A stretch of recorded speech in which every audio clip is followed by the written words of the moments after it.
द्रौपदी जन्म कथा। आखिर कैसे मिले द्रौपदी को 5 पति? प्राचीन काल की बात है। नैमिषारण्य क्षेत्र में देवताओं का एक महान यज्ञ चल रहा था। यमराज ने यज्ञ में दीक्षा ले ली थी, इसीलिए वे यज्ञी पशुओं के अतिरिक्त और किसी का वध नहीं करते थे। इससे मृत्युलोक के प्राणियों की मृत्यु का समय बीतने लगा और वे अमर शरीखे हो गए। पृथ्वी पर प्रजा की संख्या बहुत बढ़ गई। इससे देवताओं को बड़ी चिंता हुई। वे सोचने लगे कि पृथ्वी इतना भार कैसे सह सकेगी। पृथ्वी भी तो देवी ही है। देवी के भार से देवताओं को चिंता होनी ही चाहिए। उनके मन में यह बात भी आई कि पृथ्वी के प्राणियों से हम इसी अर्थ में अच्छे हैं कि वे मर जाते हैं और हम नहीं मरते। यदि वे भी नहीं मरेंगे तो हम में और उनमें अंतर ही क्या रहेगा। इसका कुछ न कुछ उपाय निकालना चाहिए। इंद्र, वरुण, कुबेर, चंद्रमा, रुद्र, वसु, अश्विनी कुमार आदि सब मिलकर श्री ब्रह्मा जी के पास गए। उन्होंने ब्रह्मा जी के चरणों में प्रणाम कर निवेदन किया, इस समय हम सब बड़े भयभीत हैं। इसका कारण यह है कि आजकल मनुष्यों की संख्या बहुत बढ़ रही है और उसके घटने का कोई उपाय नहीं हो रहा है। हमारी व्याकुलता बढ़ रही है। इस दुख से स्वर्ग में रहने पर भी हमें सुख के दर्शन नहीं हो रहे हैं। सुख शांति पाने के लिए हम आपकी शरण में आए हैं। ब्रह्मा ने कहा, देवताओं, तुम लोग स्वर्ग में रहते हो, तुम्हारे पास भोग की सब सामग्री है। बुढ़ापा और मृत्यु का तुम्हें डर नहीं है। तुम्हें कामना है नहीं, फिर मृत्यु लोक में रहने वाले बेचारे मनुष्यों से तुम क्यों भयभीत होते हो? तुम्हें मनुष्यों से डरने का कोई कारण नहीं है। देवताओं ने अंजलि बांधकर प्रार्थना की, प्रभो, आजकल किसी की मृत्यु नहीं हो रही है। इससे मृत्युलोक के मनुष्य भी अमर हो गए हैं। मृत्युलोक के मनुष्य हमारी बराबरी करे, यह हमसे देखा नहीं जाता। हमें इस बात का बड़ा दुख है। अब आप कोई ऐसी व्यवस्था कीजिए कि हमें और उनमें अंतर मालूम पड़े। इसीलिए हम सब आपके पास आए हैं। ब्रह्मा जी ने कहा, इस समय सूर्यपुत्र यमराज महायज्ञ में लगे हुए हैं। इसी से पृथ्वी के प्राणियों की मृत्यु नहीं हो रही है। जब वे अपना सब काम पूरा कर लेंगे तब लोगों की मृत्यु होगी। तुम लोगों की शक्ति से शक्तिमान होकर यमराज मृत्युलोक के प्राणियों का संहार करेंगे। तब मनुष्य तुम्हारी बराबरी नहीं कर सकेंगे। ब्रह्मा जी की यह बात सुनकर देवता लोग उसी स्थान पर गए जहाँ यज्ञ हो रहा था।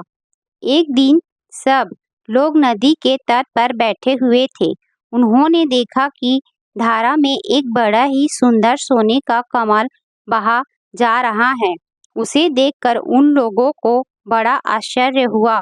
देवताओं में सबसे श्रेष्ठ देवराज इंद्र वहां उपस्थित थे। उनके मन में उस पुष्प का ठीक ठीक समाचार जानने की उत्सुकता हुई। वे चल पड़े। आगे जाने पर उन्होंने देखा कि जहाँ से नदी निकलती है वहाँ एक बड़ी ही तेजस्विनी स्त्री नदी के भीतर खड़ी होकर जल भर रही है। उसकी आंखों से आंसू बह रहे थे। आंसू की जो बूंद नदी में गिरती वही सोने का कमल हो जाता। इंद्र उसके पास गए। उन्होंने पूछा, कल्याणी, तुम कौन हो? किस लिए रो रही हो? अपनी सब बात मुझसे कहो। उस स्त्री ने इंद्र की ओर देखकर कहा, देवराज, तुम तनिक मेरे साथ आगे चले आओ। तुम्हें मालूम हो जाएगा कि मैं कौन हूँ और क्यों रो रही हूँ। इंद्र उसके पीछे पीछे चलने लगे। इंद्र ने आगे जाकर देखा कि हिमाचल के शिखर पर एक परम सुंदर युवा पुरुष सिंहासन लगाए बैठा है और उसके पास ही एक सुंदरी युवती बैठी है। वे दोनों आपस में चौसर खेल रहे थे। इंद्र के पहुंचने पर भी उन लोगों ने कुछ विशेष ध्यान नहीं दिया। इंद्र को ऐसा मालूम हुआ कि ये तो मेरा अपमान कर रहे हैं। उन्हें थोड़ी थोड़ी जलन होने लगी। उन्होंने क्रोधपूर्वक दृष्टि से उन युवक की ओर देखकर कहा, युवक, क्या तुम नहीं जानते कि मैं इस लोक का स्वामी हूँ? यह लोक मेरे ही अधीन है। अब भी तुम्हें मालूम होना चाहिए कि मैं ईश्वर हूँ। वह पुरुष अपने खेल में तन्मय हो रहा था। इंद्र के इस प्रकार कहने पर उसने एक बार धीरे से सिर ऊपर उठाया और हंस दिया।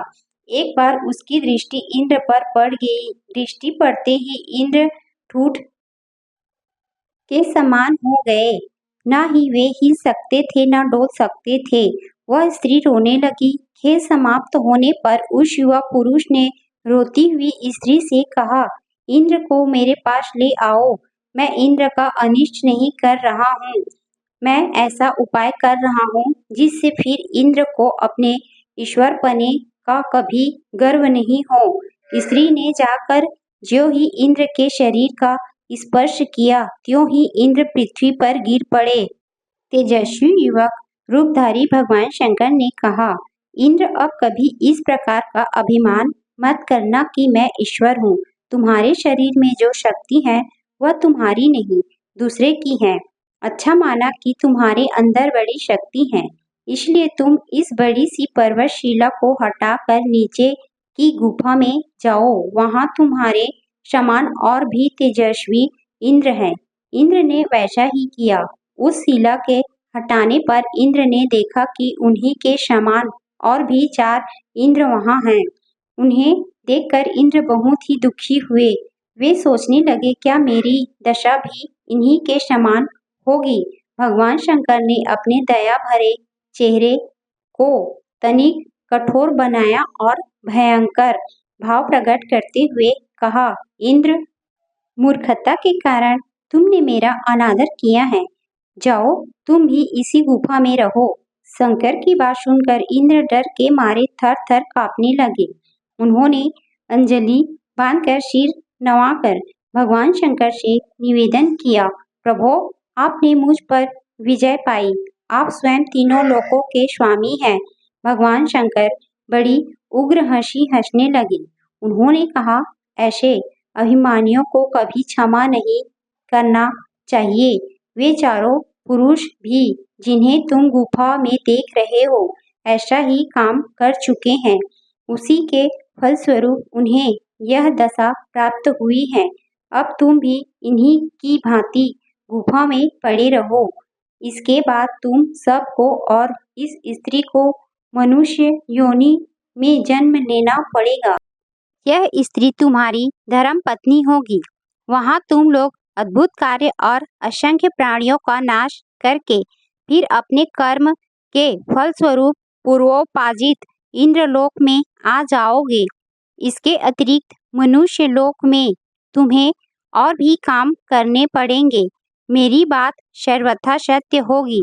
पहले के इंद्रों ने कहा, प्रभो, हम आपकी आज्ञा का पालन करेंगे। मृत्युलोक में जन्म लेकर तो मोक्ष भी प्राप्त किया जा सकता है, परंतु वह बहुत कठिन है।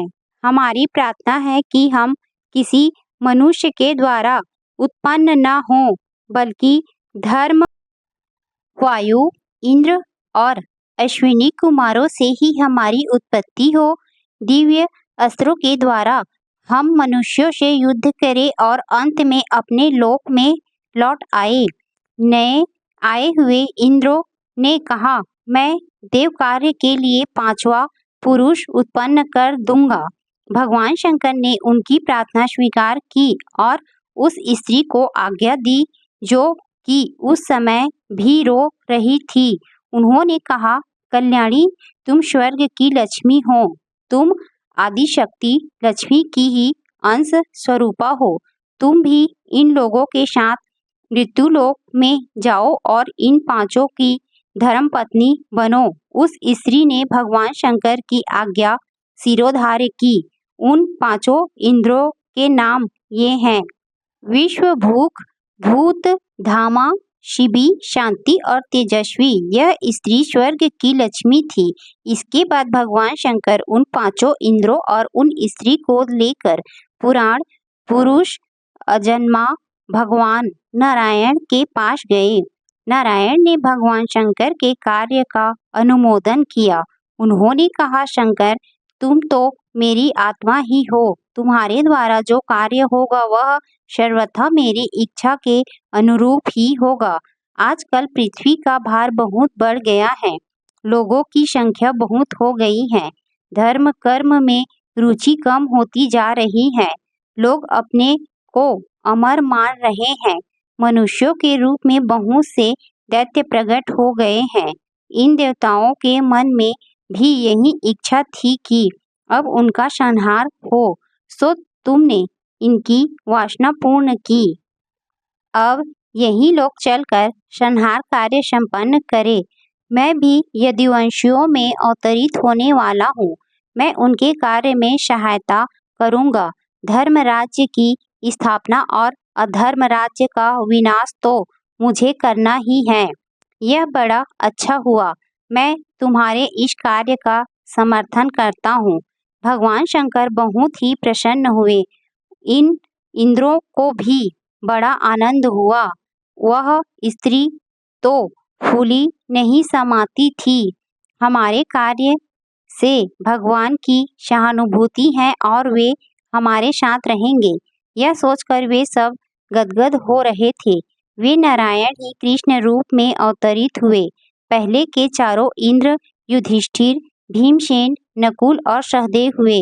पांचवें पुरंदर के अंश से सव्यसाची अर्जुन हुए। वह स्वर्ग की लक्ष्मी ही द्रौपदी हुई है। राजा द्रुपद ने एक याज नामक ब्राह्मण से यज्ञ करवाया। यज्ञ समाप्त होने पर याज ने रानी को बुलाया और कहा कि तुम शीघ्र ही यह अभिमंत्रित हविष्य ग्रहण करो।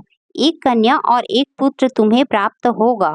रानी ने कहा कि आप थोड़ी देर ठहर जाइए। मैं स्नान किए बिना यज्ञ का हविष्य कैसे ग्रहण कर सकती हूँ? याज ने कहा, तुम आओ या न आओ, कुछ हानि नहीं। मैं अभिमंत्रित भविष्य अग्नि में छोड़ता हूँ। यजमान की इच्छा अवश्य ही पूर्ण होगी।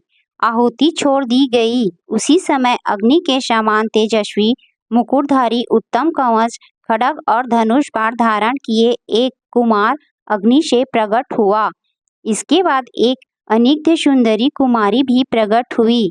उसके सभी अंग बड़े सुंदर थे। उस कुमारी के शरीर से नीले कमल की मनोहर सुगंध निकलकर कोस भर तक फैलती रहती थी।